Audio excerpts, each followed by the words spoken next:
Monitor द्या. श्रीराम.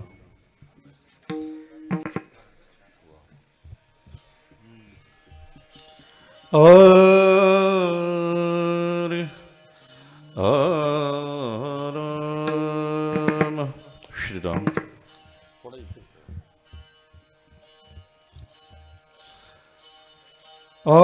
जय जय राम कृष्ण हरे.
रूप पाहता लोचनी सुख झाले हो साजनी.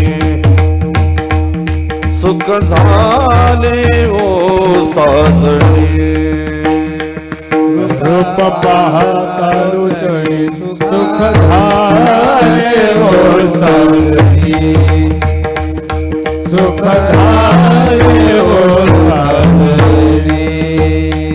तो हा विठ्ठल बरवा, तो हा माधव बरवा, तो हा माधव बरवा. तो हा विठ्ठल बरवा, तो हा माधव बरवा, तो हा माधव बरवा. बहुत सुखताची जोडी म्हणून विठ्ठली आवडी. म्हणून विठ्ठली आवडी.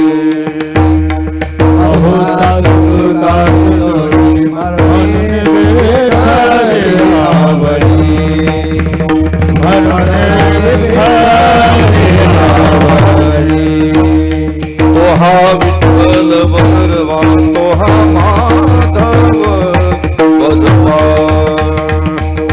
तो हा माधव बरवा. तो हा विठ्ठल बरवा, तो हा माधव बरवा, तो हा माधव बरवा. सर्व सुखाचे आगर पाप रखुमा देवी बद.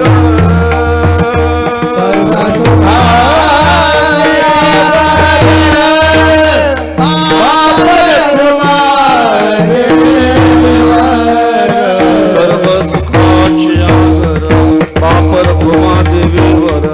तो हा विठ्ठल बरवा, तो हा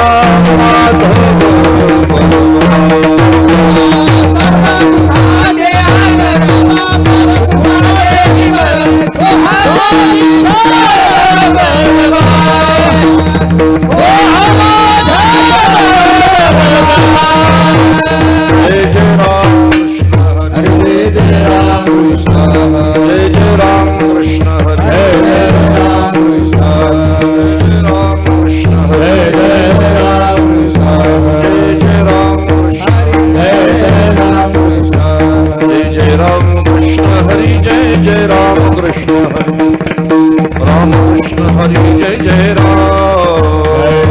राम कृष्ण हरी जय जय राम कृष्ण हरी जय जय राम कृष्ण हरी जय जय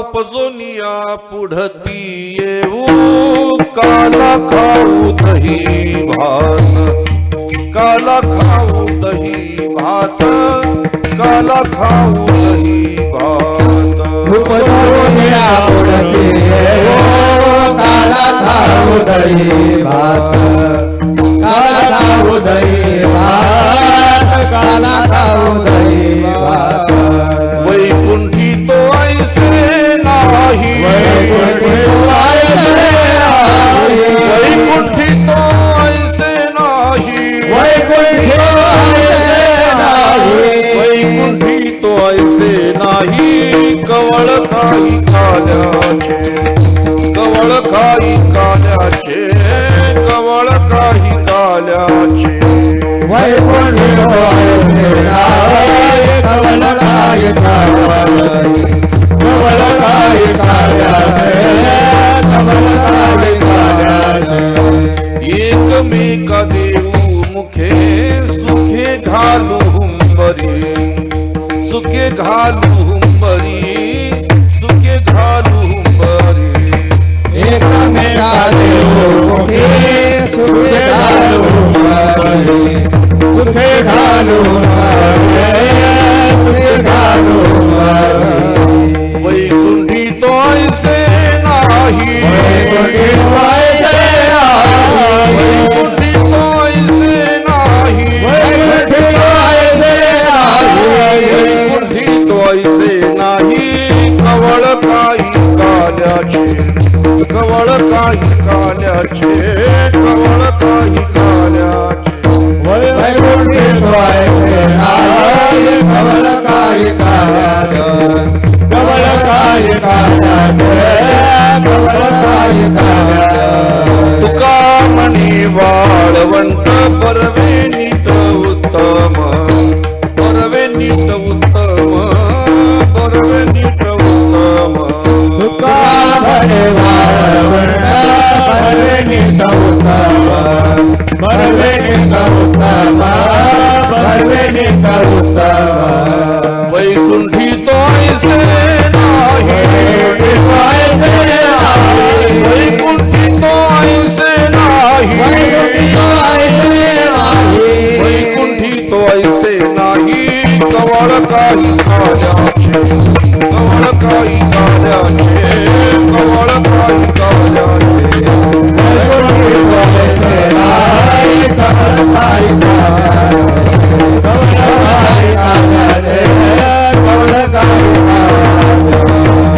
पार कुमाई जय जय तो पार कुमाई जय जय भगवान कुमारी पार कुमाई जय जय भगवान कुमारी पार कुमाई जय भगवान कुमारी पार कुमाई भगवान कुमारी पार कुमाई जय भगवान पार कुमाई जय भगवान कुमारी पार भगवान कुमारी पार कुमाई भगवान कुमारी पार कुमाई भगवान कुमारी पार कुमाई भगवान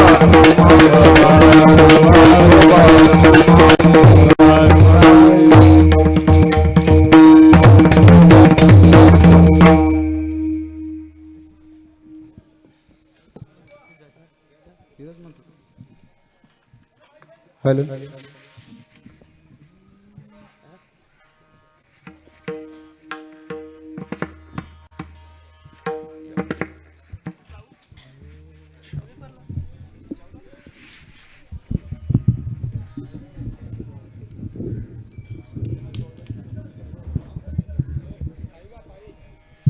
ठाई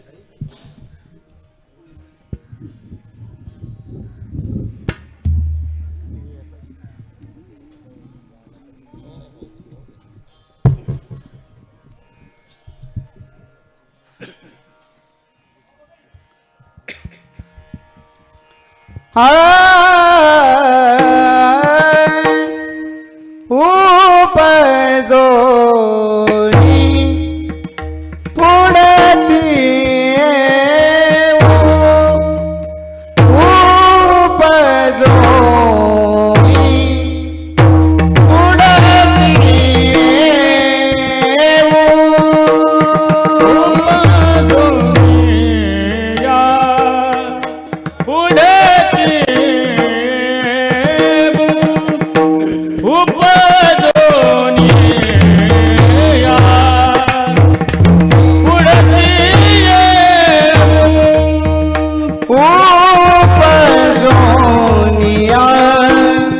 पुढती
कवळ काही कवळ काही कवळ काही काल्याचे काल्याचे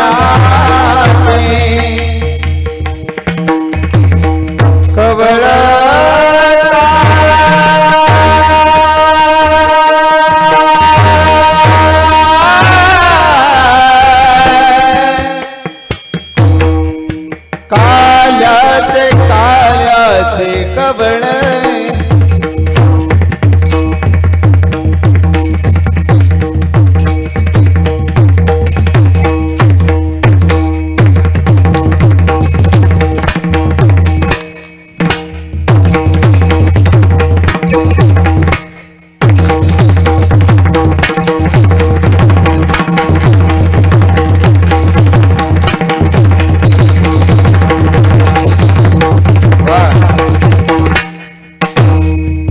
कबळ काही कालाचे कबळ कबळ काही कबळ काही काल्याचे कबळ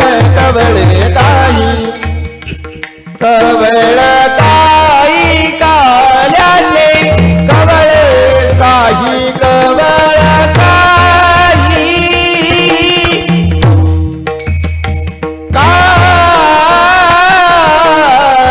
काल्याचे कबळ कबळ काही काल्याचे कबळ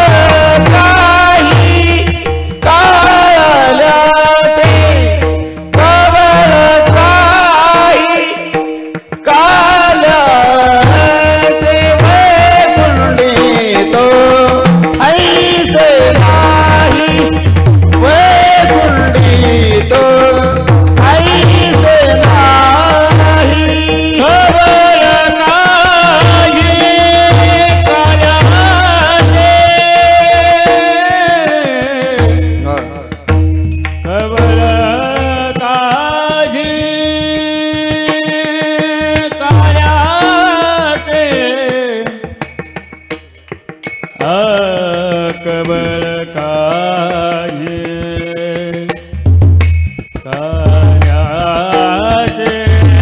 कबळ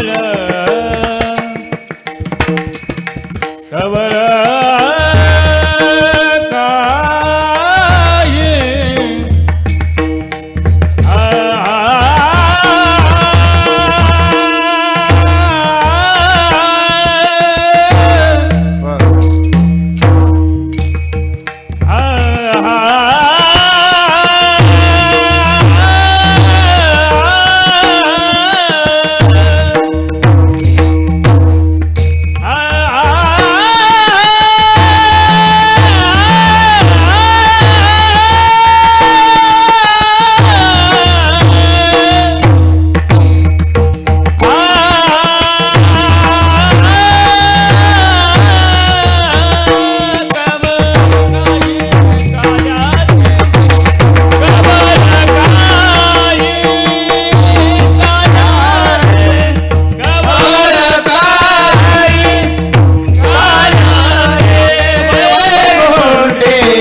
उपजो निया पुढती येऊ काला खाऊ दही भात वैकुंठी तो ऐसे नाही कवळ काही काल्याचे एकमेका देऊ मुखे सुखे घालू हुंबरी वैकुंठी तो ऐसे नाही कवळ काही काल्याचे तुका म्हणे वाळवंट तुका म्हणे वाळवंट बरवे नीट उत्तम वैकुंठी तो ऐसे नाही कवळ काही काल्याचे पांडुरंगा करू प्रथम नमन पांडुरंगा करू प्रथम नमन पांडुरंगा करू प्रथम नमन पांडुरंगा करू प्रथम नमन दुसरे चरणा संतांची दुसरे चरणा संतांची दुसरे चरणा संतांची या जगमा दाडे खटे काविता दाडे खटे काविता दाडे खटे काविता दाडे खटे काविता बाबाजी सदुरोगात तुका बाबाजी सदुरोगात तुका बाबाजी सदुरोगात तुका लोकाभिराम रंगधीरम राजीव नेत्रम रघुवंशनाथम कारुण्यरूपम करुणाकरंतम श्रीरामचंद्रम शरणं प्रपद्ये मनोजवं मरुततुल्यवेगं जितेन्द्रियं बुद्धिमतां वरिष्ठं वातात्मजं वानरयूथमुख्यं श्रीरामदूतं शरणं प्रपद्ये मंगलभवन अमंगलहारी द्रववसुदशरथाचर बिहारी सिया राम में सब जग जानी करहु प्रणाम जोरी जुग पाणी देवाधिदेवा जगत्रय जीवा देवाधिदेवा जगत्रय जीवा टाळ वाजवा टाळ देवाधिदेवा जगत्रय जीवा देवाधिदेवा जगत्रय जीवा अपरियसी केशवा विनंती माझी अपरियसी केशवा विनंती माझी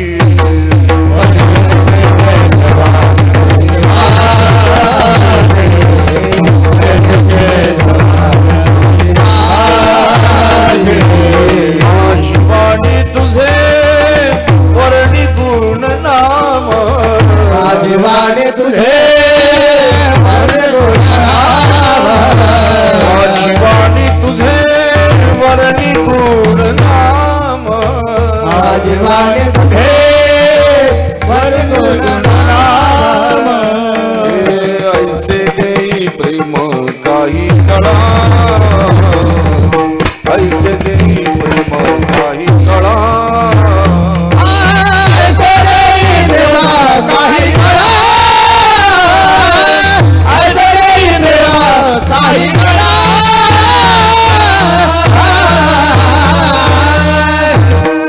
जयांची केलिया स्मरण होय सकळ विद्येचे अधिकरण त्याची वंदू श्री चरण श्री गुरूंचे ते नमस्कारोने आता उपजो निया पुढती येऊ काला खाऊ दही भात वैकुंठी तो ऐसे नाही कवळ काही काल्याचे विठ्ठल विठ्ठल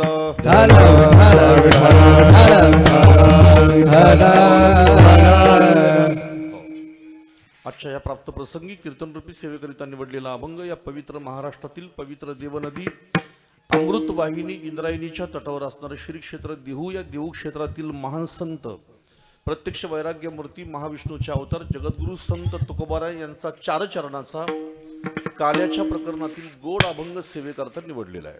थोडासा फक्त गेनवाडा म्हणजे लांबून बोलता येईल मला. अभंग तुकाराम महाराजांचा असून या अभंगामध्ये महाराजांनी एक प्रतिज्ञा केलेली आहे, जो काल्याचा आनंद आम्ही मागे उपभोगला आताही उपभोगतो आणि तोच आनंद उपभोगण्यासाठी मी पुन्हा जन्माला येईन अशा प्रकारची प्रतिज्ञा करणारा अभंग सेवेकरता निवडलेला आहे. आजची सेवा ही एका पुण्यपुरुषाच्या पुण्यतिथी प्रित्यर्थीची सेवा आहे. पुण्यतिथी त्याची होते की ज्याने आपल्या जीवनामध्ये असं निष्काम पुण्य कमवलेलं आहे, त्याची होते ती पुण्यतिथी. आणि म्हणून आपल्या जीवनामध्ये अशी भक्ती या साधनेच्या द्वारे आपलं जीवन ज्यांनी पुनीत केलं आणि अनेकांचं जीवन पुनीत होण्यासाठी हा भक्ती मार्ग ज्यांनी थोरा मोठ्यांच्या आशीर्वादाने खुला केला, मोकळा केला, अनेक हरिनाम सप्ते ज्यांनी सुरू केले, असे परमश्रद्धे परमपूजनीय रामदास बाबा यांची मला वाटतं ही 4थी पुण्यतिथी आहे. आणि 4थ्या पुण्यतिथीच्या या 3 दिवसीय कार्यक्रमाचा काला या ठिकाणी आज संपन्न होतोय. बरोबर ना? आज 3.5 दिवसाचा कार्यक्रम आहे ना, का 2.5 दिवसाचा आहे? 2.5 दिवसाचा आहे.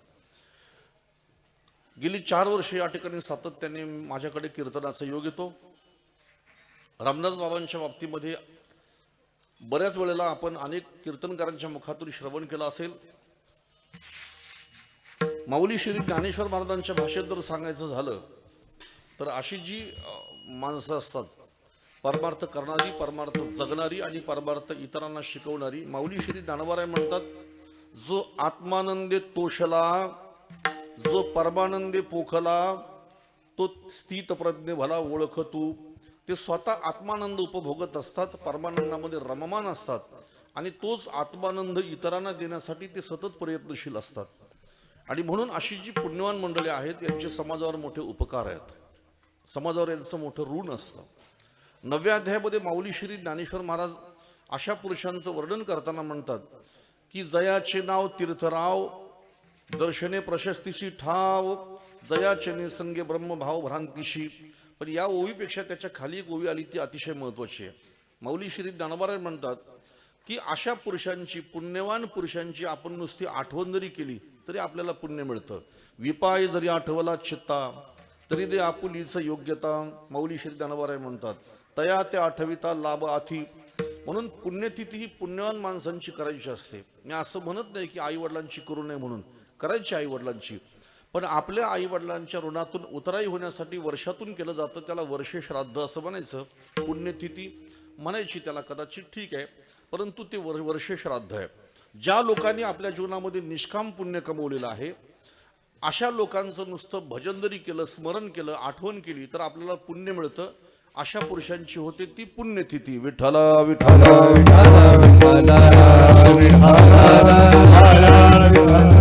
पुण्यवंत व्हावे, पुण्यवंत व्हावे, पुण्यवंत व्हावे, पुण्यवंत व्हावे. घेता सज्जनाची नावे, घेता सज्जनाची नावे, सज्जनाची नावे, घेता सज्जनाची नावे, सज्जनाची नावे, घेता सज्जनाची नावे.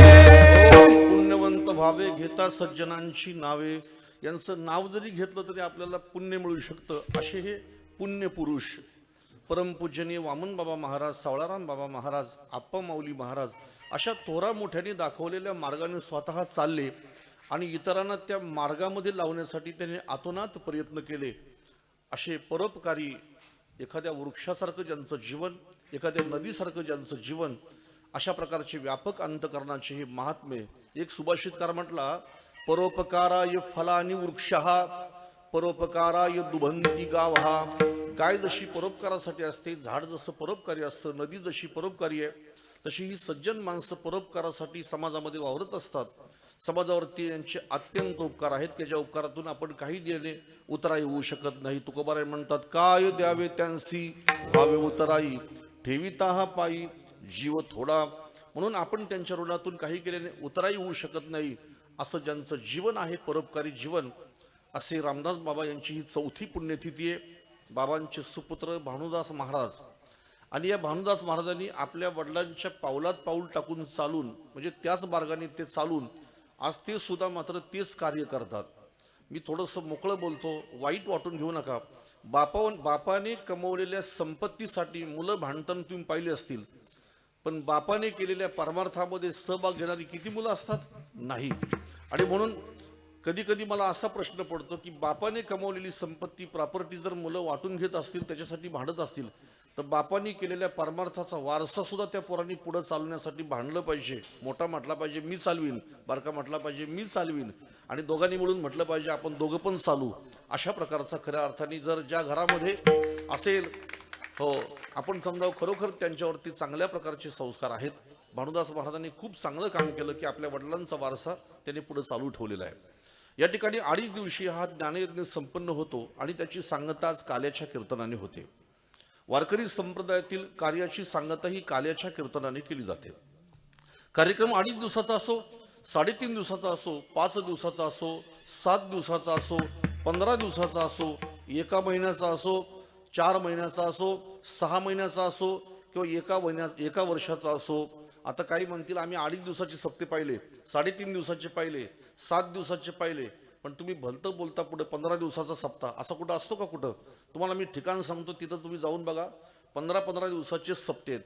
काही गावाला एका महिन्याचे सप्ते आहेत.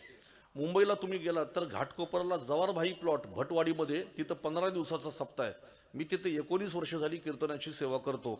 म्हणजे 15 दिवसाचे सप्ते सुद्धा आहेत. काही गावाला 1 महिन्याचे सप्ते. सोलापूर रोडला यवत नावाचं गाव आहे, त्या परिसरामध्ये अशी काही गावं आहेत बरं का, की तिथं 1 महिन्याचे सप्ते आहेत. काही ठिकाणी 6 महिन्याचे सप्ते, जे 1 वर्ष मध्ये गॅप देऊन तो सप्ताह केला जातो. आणि त्याला काही ठिकाणी तर तुम्हाला सांगतो वर्षाचे सप्ते असतात. श्री गुरु जोग महाराजांच्या निमित्त कितीतरी गावांमध्ये वर्षभर सप्ते चालले. 4 महिन्याचा चातुर्मास असला तरी त्याची सांगता ही काल्याच्या कीर्तनाने करण्याची पद्धत आहे. आणि म्हणून वारकरी संप्रदायातला हा दंडक आहे. आता इथे एक शंका आहे, हा दंडक घातला कुणी? तर आपल्या पूर्वी जी संत मंडळी होऊन गेली त्यांनी आम्हाला हे सांगितलं, त्याचं आचरण करणं हे आमचं कर्तव्य. एत वडील जे जे करीती तया नाम धर्मू ठेवीती एरते अनुष्ठिती सामान्य सकळ. आमचे श्री गुरु सावळाराम महाराज सांगत होते ना की असं वागा, म्हणजे तसं वागणं हे आमचं कर्तव्य. विठ्ठला विठ्ठला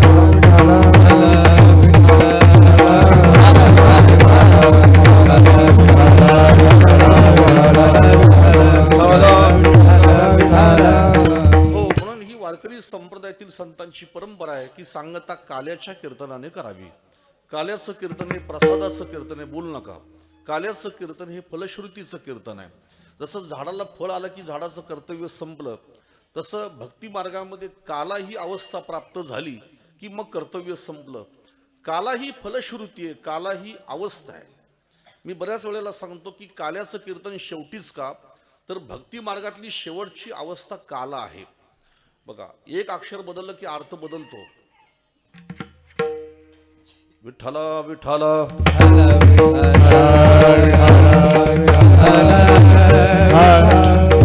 अक्षराचा शरद भाऊ उच्चार बदलला ना की त्याचा अर्थ बदलतो. उच्चार बदलला की त्याचा अर्थ लगेच ताबडतोब बदलतो. म्हणून उच्चार करताना मात्र उच्चार हा स्पष्ट असला पाहिजे. आता उच्चार बदलला की अर्थ बदलतो. काही लोक म्हणतात काळ्याचे कीर्तन. काय म्हणतात? काळ्याचे कीर्तन. आता काळ्याचे कीर्तन आहे का? काळ्याचे कीर्तन नाही, काल्याचे कीर्तन. मग जिथं ल वापरायला पाहिजे तिथं ल वापरीत नाही, आणि जिथं नको वापरायला तिथं वापरल्याशिवाय राहत नाही. आता आपण सकाळीला म्हणतो सकाळी. आता आमच्या गावाचं नाव आहे पाले, पण काही माणसं लिहितात जाहिरातमध्ये पाळे. काय लिहितात? पाळे. म्हणजे जिथं जे उच्चारायचं अर्थ बदलतो. एक जरी अक्षर बदललं तर त्याचा अर्थ बदलतो. म्हणून उच्चाराला अतिशय महत्व आहे. जिथं ल पाहिजे तिथं लच, जिथं ल पाहिजे तिथं लच. मग काला वेगळा आणि काळा वेगळा. तर काला म्हणजे काय हो? तर काला शब्दाचा अर्थ की 2 पदार्थ एकत्र मिसळले की त्याचा होतो काला.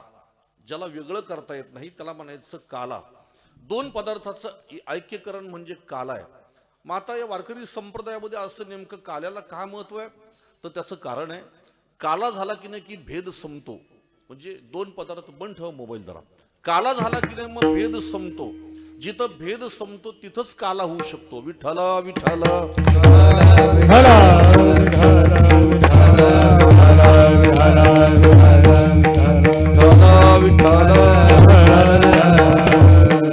भेद संपल्याशिवाय काला होत नाही.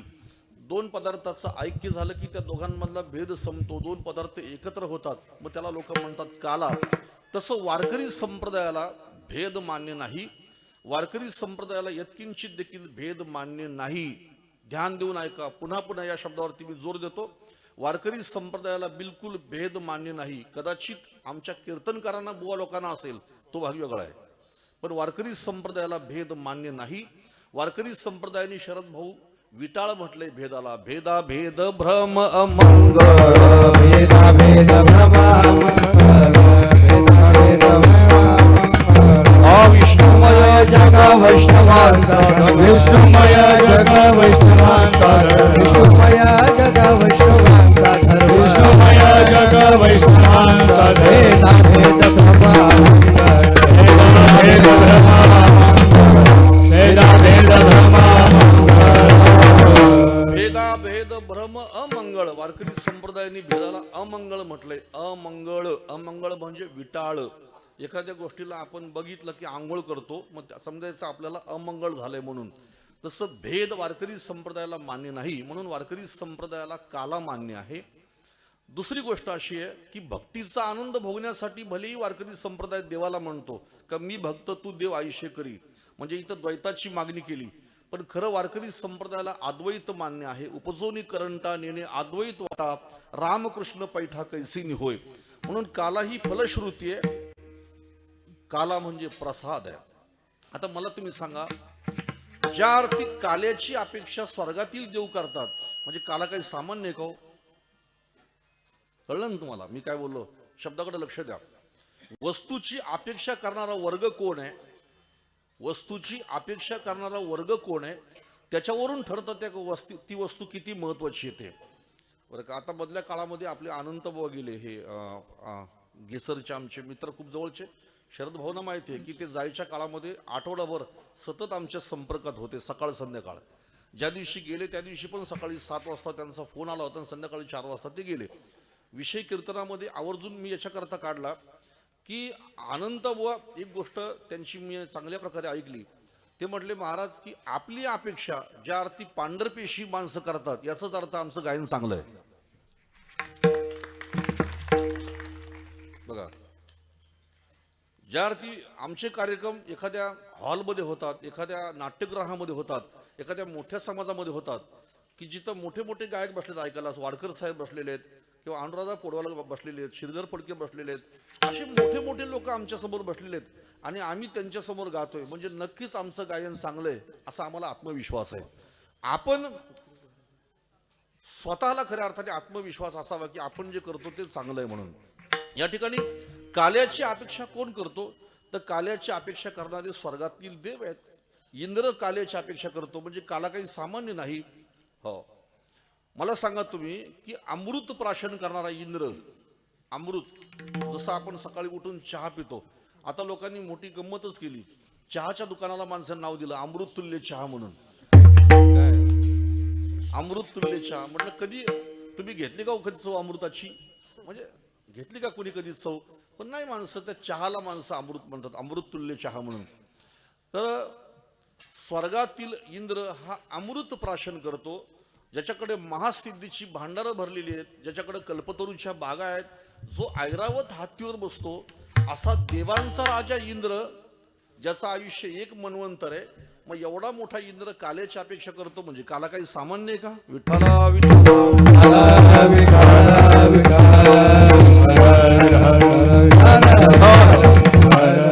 अजून तुम्हाला दुसरी गंमत सांगतो बघा.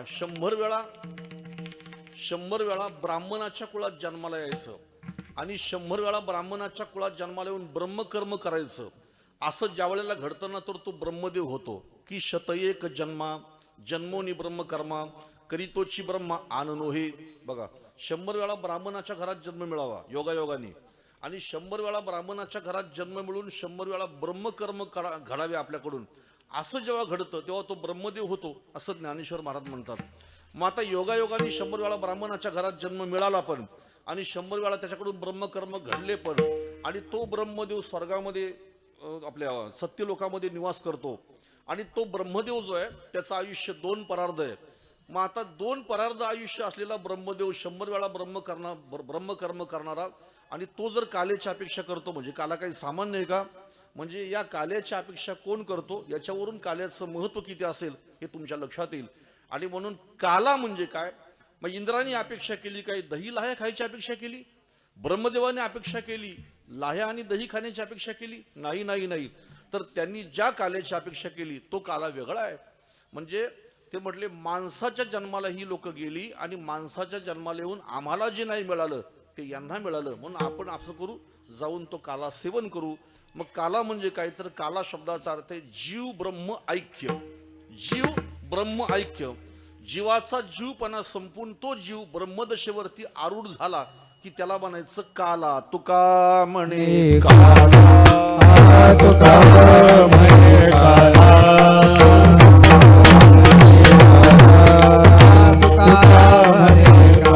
मोठे अभेद देखिला मोठे अभेद देखिला मोठे अभेद देखिला मोठे अभेद देखिला मोठे अभेद देखिला मोठे अभेद देखिला तुका म्हणे काला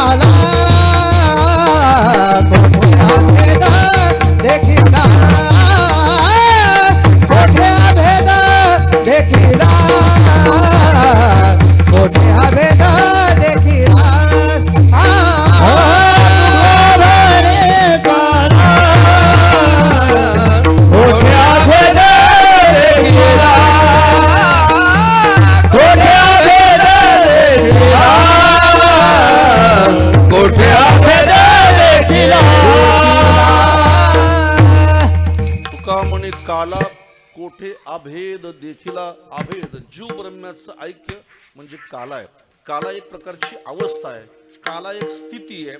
आणि म्हणून आपल्याला दही भाताचा काला खायचा आणि जीव ब्रह्म ऐक्याचा काला उपभोगायचा. अशा प्रकारे या काल्याचं विशेषत्व आणि महत्त्व आहे. काला 3 प्रकारचा आहे.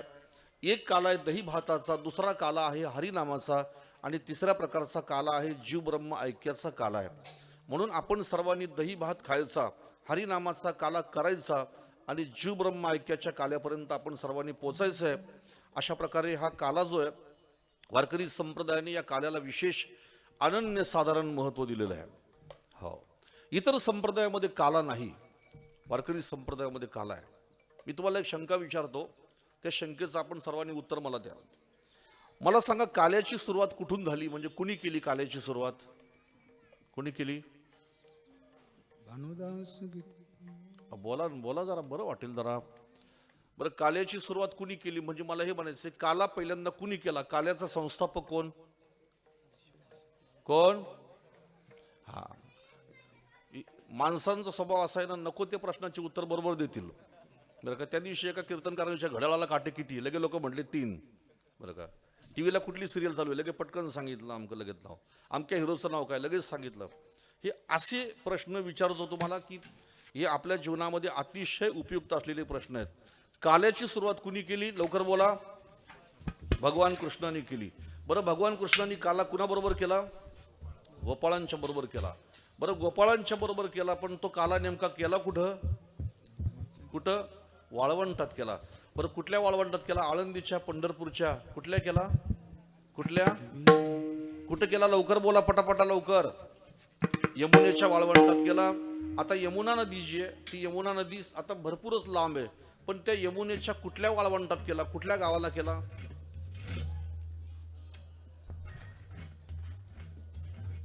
आग्र्याला केला. कुठे केला? गोकुळात केला भगवंताने काला. बरोबर आहे. बरं, गोकुळ कुठे आहे? उत्तर भारतामध्ये. आता लक्षपूर्वक श्रवण करा. भगवंताने गोपाळांच्या समवेत वाळवंटात काला केला, यमुनेच्या वाळवंटात गोकुळाच्या जवळ भगवंताने काला केला. बरोबर आहे, उत्तर भारतामध्ये.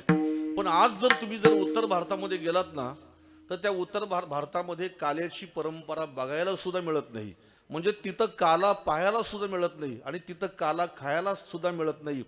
पण हीच काल्याची परंपरा आमच्या महाराष्ट्रामध्ये पाहायला सुद्धा मिळते आणि महाराष्ट्रातल्या लोकांना काला खायला सुद्धा मिळतो.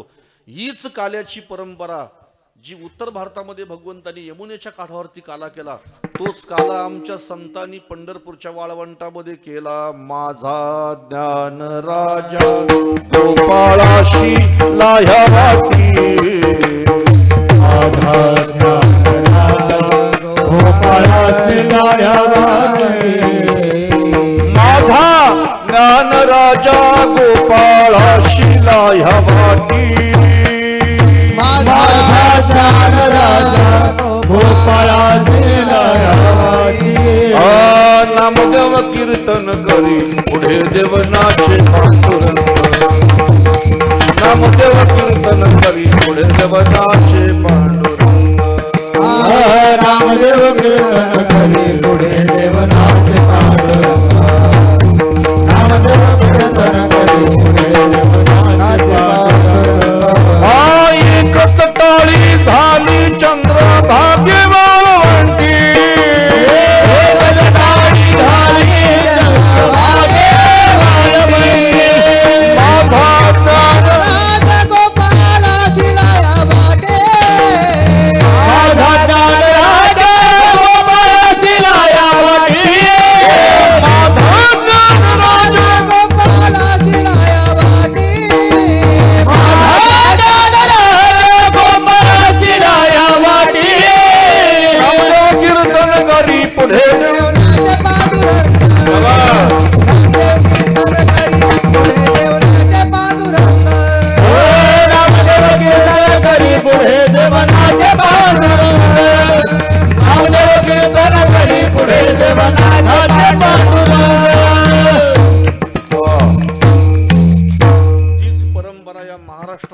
वारकरी संप्रदायाने जोपासून ठेवली.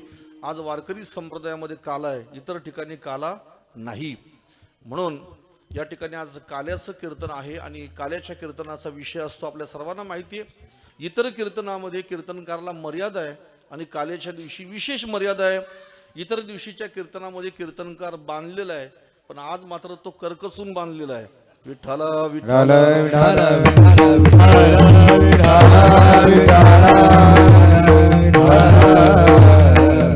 हो, कीर्तनकाराला मर्यादा आहे. त्याने कीर्तनामध्ये काय सांगावं, म्हणून मी क्षमा मागून बोलतो, हात जोडून बोलतो, पाया पडून बोलतो. राग कुणाला येऊ देऊ नका. ज्या दिवशी ऐकणाऱ्या माणसांचा दर्जा सुधारेल ना, त्या दिवशी सांगणाऱ्या माणसांचा पण दर्जा सुधारेल. ऐकणाऱ्या माणसांची क्वालिटी सुधारणं गरजेचं आहे बरं का. काहीही कीर्तनामध्ये ऐकायचं नसतं. बघ, काही तुम्हाला ऐकायचं असेल तर टीव्ही चालू करायचं, त्याच्यावरती कितीतरी सिरियल असे का त्यामुळे तुम्ही हसून हसून तुमचं पोट दुखू शकतं बरं का. आता एक म्हणजे त्या मालिकेचा प्रचार करतो असं नाही, त्याने कधी कधी विडंबन पण केलंय, चला हवा येऊ द्या बरं का. आम्ही फोन करून त्यांची हवा काढली एकदा. वारकरी संप्रदायाचं विडंबन तुम्ही करीत असाल तर मग ते चालू करायचं आणि किती हसायचं तेवढं हसायचं. तुम्हाला कीर्तन म्हणजे हसण्याचं साधन नाही. ज्या दिवशी श्रवण करणाऱ्या माणसांचा दर्जा सुधारेल त्या दिवशी सांगणाऱ्या माणसांचा सुद्धा दर्जा सुधारू शकतो. म्हणून कीर्तनामध्ये काही बकायचं नसतं, कीर्तनामध्ये काही सांगायचं नसतं. कीर्तनामध्ये असा विषय सांगावा जेणेकरून मूर्ती ठसावी अंतरी श्रीहरीची, ऐसी कीर्तन मर्यादा आहे संतांच्या घरची. लक्षात ठेवा, पूर्वीच्या काळामध्ये कीर्तन ठरवताना गावातले सुज्ञ माणसं कीर्तन ठरवायचे, विचारवंत माणसं कीर्तन ठरवायचे. पण आता यूट्यूब बघून कीर्तन ठरवलं जातं. जो बुवा जास्ती हसवतो त्याचा नंबर खाली लिहिलेला असतो आणि मग ते त्याचं कीर्तन ठेवलं जातं. आता असं आम्ही जेव्हा कीर्तनामध्ये मोकळं बोलतो तेव्हा ते म्हणतात हे आमच्यावर जळतात. आता आम्ही कशाला जळू? दिवसाला 2-2 कीर्तन आम्ही जर करतो, आम्हाला जळण्याचा संबंधच काय? फक्त एवढंच आहे, माणसं सत्य बोलायला घाबरतात आणि सत्य बोलणारा माणूस आहे ना, त्याला विरोधी सुद्धा जास्त असतात. म्हणून तुम्हाला सांगतो, मोकळं बोलतो की फक्त दर्जा सुधारला पाहिजे श्रवण करणाऱ्या माणसांचा.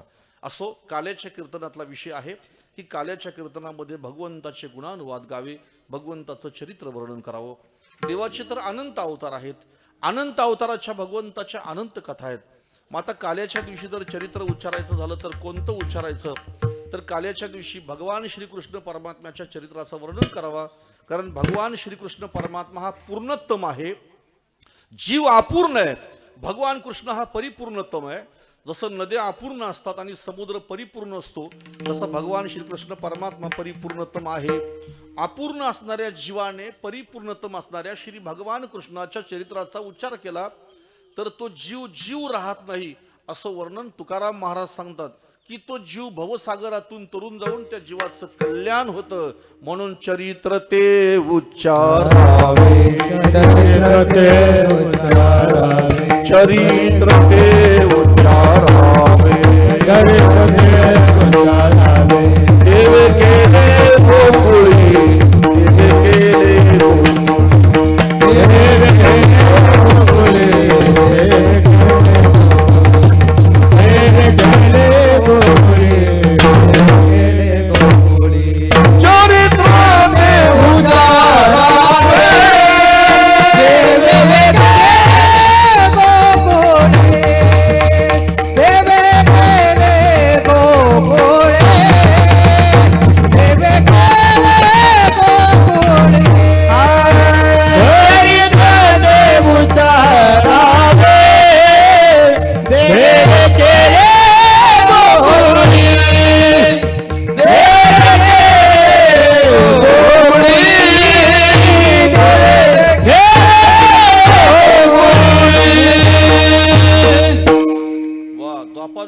निर्गुण परब्रह्म कृष्ण रूपाने प्रगट झाला आणि सगुण रूपात त्यांनी ज्या लीला केल्या, चरित्र केलं, ते चरित्राचा उच्चार करावा. तुम्हाला सांगतो, कृष्ण अवतारामध्ये चरित्र आहे. थोडा आवाज वाढवा. कृष्ण अवतारामध्ये चरित्र आहे. ज्या दिवशी भगवान कृष्णाचा जन्म झाला, अवतार झाला ना, ज्या क्षणी तिथून चरित्र सुरू झालं, तर ज्या दिवशी अवतार संपला ना, तिथपर्यंत चरित्र आहे. भगवान स्वतः म्हणतात, नुगडता बालपणाची फुली मी अदानवी सृष्टी केली. माझं बालपण सरण्याच्या अगोदर मी कितीतरी लीला केल्या. अवतार संपेपर्यंत भगवान श्रीकृष्ण परमात्म्याच्या लीला आहेत. पण गोकुळामध्ये भगवंताने ज्या लीला केल्या त्या लीलांचं वर्णन करावं काल्याच्या कीर्तनाच्या दिवशी, म्हणून सेवेकरता अभंग निवडलेला आहे तुकाराम महाराजांचा. या अभंगामध्ये तुकाराम महाराज मी पुन्हा जन्म घेईन आणि पुन्हा जन्म घेऊन मी काल्याचा आनंद उपभोगीन असं आपल्या सर्वांना सांगतात. बरं, आता या अभंगामध्ये काही शंका आहेत. त्यातली पहिली शंका आहे, तुकाराम महाराज मी जन्म घेईन असं म्हणतात म्हणजे प्रतिज्ञा करतात. हा प्रतिज्ञावाचक अभंग आहे. करीन, आणीन, घेईन, देईन हे शब्द प्रतिज्ञावाचक शब्द आहेत, संकल्पवाचक शब्द आहेत.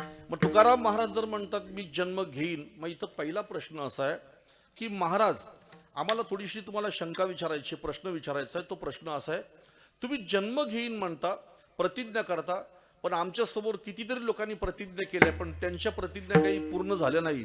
तुम्हाला आत्मविश्वास आहे का हो तुमची प्रतिज्ञा पूर्ण होईल? असा इथं पहिला प्रश्न आहे. दुसरा प्रश्न, तुम्ही जन्म घेईन असं म्हणता म्हणजे माणसाला का जन्म मिळत नाही का? उपजे ते नाशे नाशिले पुनरपी दिसे. मग माणसाला जन्म जर मिळतो परत तर जन्म घेईन असं का म्हणता? 3, तुम्ही जन्म घेईन असं म्हणता म्हणजे जन्म घेणं का तुमच्या हातात आहे का? हाही प्रश्न आहे. आता चौथा प्रश्न असा आहे, जन्म घेईन म्हणता पण तुमच्याच मुखातून आम्ही असं ऐकलेलं आहे की जन्म म्हणजे अतिशय वाईट, त्याच्यासाठी गर्भवास आहे, मग गर्भवास अतिशय वाईट. तुम्ही गर्भवासाची निंदा केली, तुम्ही जन्माची निंदा केली, पुन्हा म्हणता इथं जन्म घेईन, हे आम्हाला न पटण्यासारखं आहे. आणि पुन्हा आमचा शेवटचा प्रश्न असा आहे, आम्ही असं ऐकलंय का तुम्ही मोक्षापर्यंत पोहोचलेले आहात, मोक्षाने तुम्हाला वरलेलं आहे. मग ज्याला मोक्षाने वरलेलं आहे मग त्यांनी मोक्षातच राहावं ना, त्यांनी जन्म घ्यायची भाषा कशासाठी करावी? तर हे सगळे प्रश्न या अभंगामध्ये आहेत. आता सगळे प्रश्न सोडवीपर्यंत तुम्ही बसाल का न बसाल हा मला प्रश्न पडलेला आहे. विठ्ठल विठ्ठल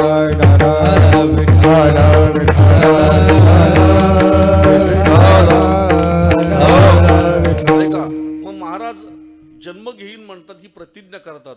प्रतिज्ञा करणारी पुष्कळ माणसं असतात बरं का महाराज, पण सगळ्यांच्याच प्रतिज्ञा कुठे पूर्ण होतात?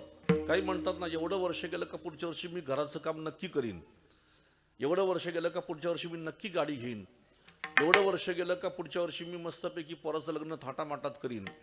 आता त्याच्यानंतर एक वर्ग असा असतो, तुम्ही फक्त एवढं वर्ष बघा, जाऊ द्या, झालं ते झालं, पण पुढच्या वर्षी बघा मी माळ घालतो का नाही म्हटलं. बघा पुढच्या वर्षी मी तुम्हाला माळ घातलेलाच दिसन. या अशा प्रतिज्ञा करणारी माणसं तुम्ही बघता. प्रतिज्ञा करण्यामध्ये माणसं स्वतंत्र आहेत, पण त्याची प्रतिज्ञा पूर्ण होती कुठं? प्रतिज्ञा पूर्ण होत नाही त्यांची. तुम्हाला सांगतो, सामान्य माणसं सोडा, पण या या मृत्यू लोकामध्ये त्रेतायुगामध्ये एक राजा होऊन गेला, त्याचं नाव राजा रावण आहे. रावण अफाट श्रीमंत आहे. रावणाची श्रीमंती बघाल तर एवढी श्रीमंती रावणाची, विषय निघाला रावणाचा म्हणून तुम्हाला सांगतो.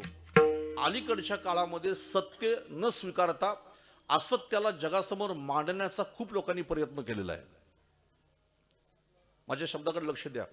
सत्य न स्वीकारता असत्य जगासमोर मांडून खोटं कसं खरंय हे सांगण्याचा प्रयत्न केलेला आहे. मला एकाने विचारलं, का हो तुम्ही रामायण करता? म्हटलं हो करतो ना रामायण. मग तुम्हाला एक शंका विचार की म्हटलं शंका काय विचारायची असेल ती, बरं पण चांगली विचार. तो म्हटला रावण वाईट का चांगला?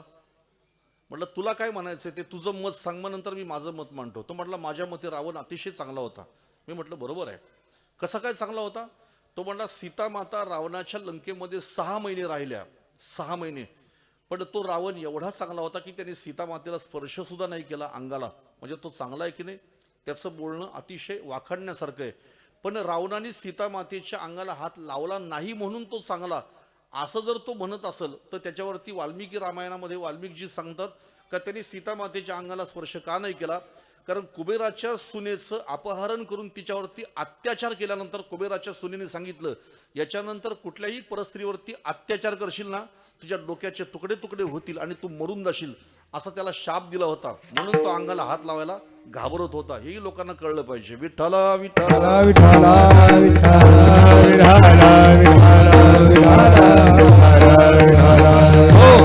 ऐका, श्रीमंती ऐश्वर्य हे माणसाकडे असावं, पण त्याच्याबरोबर संस्कार पण त्याच्याबरोबर असले पाहिजेत ना. संस्कार सुद्धा महत्वाचे आहेत बरं का.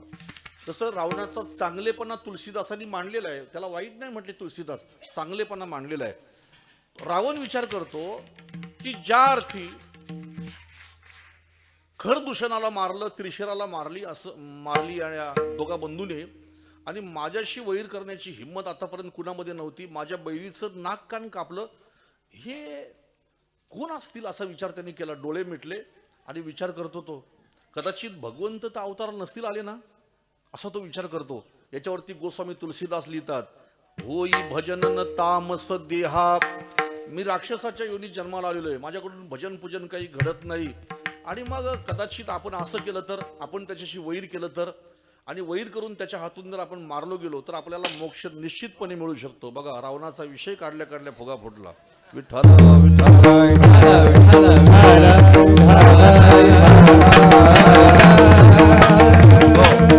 मी तुम्हाला हे सांगत होतो की रावण अतिशय श्रीमंत, की ज्याच्या श्रीमंतीचं वर्णन तुकाराम महाराजांनी केलं, त्या रावणाच्या श्रीमंतीचं वर्णन. तुकाराम महाराज म्हणतात, कोटी घरे जेथे काशानी तांब्याची, शुद्ध कांचनाची सप्तकोटी. कोट्यावधी घरं त्याची काशाची तांब्याची होती. वरती नुसता फक्त काशाचा तांब्याचा मुला बनवता लावलेला. आखी भरीव घरं काशाची तांब्याची घरं कोट्यावधी, आणि शुद्ध सोन्याची घरं 7 कोटी घरं त्याची सोन्याची आहेत. मला तुम्ही सांगा, ज्याची 7 कोटी घरं सोन्याची आहेत त्याच्या घरामध्ये काय पेंडा भरला असेल का? पेंडा, भात जोडलेला पेंडा असतो तो भरला असेल का? रावणाचं सोन्यावरती खूपच प्रेम हो. बघा तुम्ही, एवढी लंका सोन्याची, त्याची घरं सोन्याची, सर्व सोन्याचं, सिंहासन सोन्याचं. आणि मारीच मामाला पण सांगितलं हरिण हो, पण तो पण सोन्याचाच हरिण हो. काय त्याचं सोन्यावरती प्रेम कुणास ठाऊक. एवढा मोठा रावण, त्या रावणाचं वर्णन करताना तुकाराम महाराज म्हणतात, ज्याची 7 कोटी घरं सोन्याची आहेत. पण तुकाराम महाराजांना हे आपल्याला याच्याकरता सांगायचंय का, ज्याची 7 कोटी घरं सोन्याची, तो जर मोकळ्या हाताने जातो तर अर्धा एकरवाला काय घेऊन जाणार आहे बरोबर? सांगा. सांगते कबड्डी गेली नाही, सांगते कबड्डी गेली नाही, सांगते कबड्डी गेली नाही,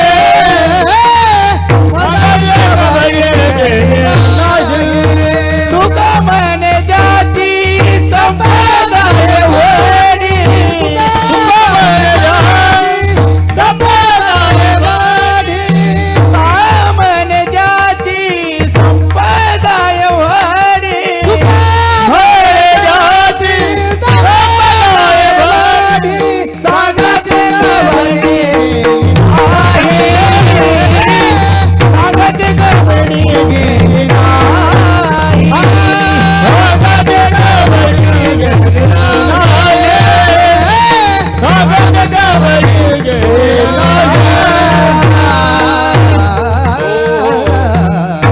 सांगा ते कवडी गेली नाही, त्याच्याबरोबर कवडी सुद्धा नाही गेली. कवडी त्याच्याबरोबर नाही गेली. बरं का, एखाद्या माणसाला माणसं म्हणतात ना, तुला कवडी मोल किंमत नाही, तुला कशाची नव्या पैशाची तुला किंमत नाही.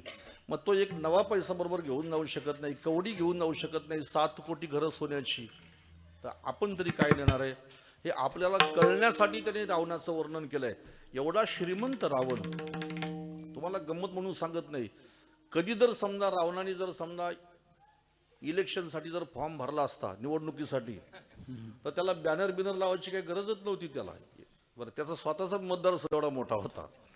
80,000 बायका, 1 लाख मुलं, 1.25 लाख नातू, एवढा त्याचा मोठा परिवार आहे. आणि पाताळामध्ये राहणारे आई मई सारखे वेगळे, इतका मोठा रावणाचा परिवार आहे. पण त्या रावणाने प्रतिज्ञा काही केल्या होत्या. पहिली प्रतिज्ञा, मी सोन्याला सुगंध आणीन. 2, स्वर्गापर्यंत जाण्यासाठी मी जिना लावीन, म्हणजे पायऱ्या लावीन, शिडी लावीन स्वर्गापर्यंत जाण्यासाठी. आणि त्यात पुढे म्हणतो, समुद्राचं खारं पाणी मी गोड करीन. पण तिन्ही प्रतिज्ञा पूर्ण नाही झाल्या. मी म्हणतो नाही झाल्या तेच बरं झालं. बरं का, सोन्याला सुगंध आणता आला का त्याला? नाही. बरं का, सोन्याला सुगंध नाही तरी सुद्धा एवढं महाग आहे. सुगंध आला असता तर किती महाग झालं असतं सोनं. आणि स्वर्गापर्यंत जर पायऱ्या लावायच्या असत्या, पायऱ्या लावल्या असत्या त्यांनी, तर पैसेवाल्या लोकांनी आधीच बुकिंग केली असती. काही लोकांनी टेंडर भरले असते त्याचं कॉन्ट्रॅक्ट आम्हाला मिळावं म्हणून. बरं का, काही म्हटले असते आमच्या म्हाताऱ्याचा नंबर आताच लावून ठेवतो, मेला की स्वर्गात. बरं का, म्हणजे स्वर्गापर्यंत जाण्यासाठी त्याला पायऱ्या नाही लावता आल्या. आणि नंबर 3, समुद्राचं खारं पाणी त्याला गोड नाही करता आलं. समुद्राचं खारं पाणी गोड करता आलं का त्याला? नाही. म्हणून मुंबईची माणसं स्वतःला किती जरी समजा मोठे समजत असतील तरी पाणी मात्र आमच्या बारवी डॅमचं पितात. म्हणून तुम्हाला म्हणून समुद्राचं पाणी त्याला गोड नाही करता आलं रावणाला, त्याच्या तीनही प्रतिज्ञा नाही पूर्ण झाल्या. विषय आणखी तुम्हाला सांगतो, श्री भगवान परमात्म्याने प्रतिज्ञा केली, मी हातामध्ये शस्त्र धरणार नाही. युक्तीच्या 4 गोष्टी सांगेन फक्त अर्जुना, पण त्याने सुद्धा हातामध्ये शस्त्र धरलं का नाही. पितामह भीष्माचार्याने अर्जुनाचा रथ मोडला तेव्हा भगवंताने हातामध्ये शस्त्र घेऊन धावलेच त्यांच्या अंगावरती रथाचं चाक घेऊन. भगवंताची प्रतिज्ञा पूर्ण होत नाही. मग तुकाराम महाराज तुम्ही प्रतिज्ञा करता, तुमची प्रतिज्ञा कशी पूर्ण होईल. तर तुकाराम महाराज म्हणतात, प्रतिज्ञा करणारे जरी आम्ही असलो तरी या प्रतिज्ञाचं अधिष्ठान मात्र श्री भगवंत आहे. संकल्पाशी अधिष्ठान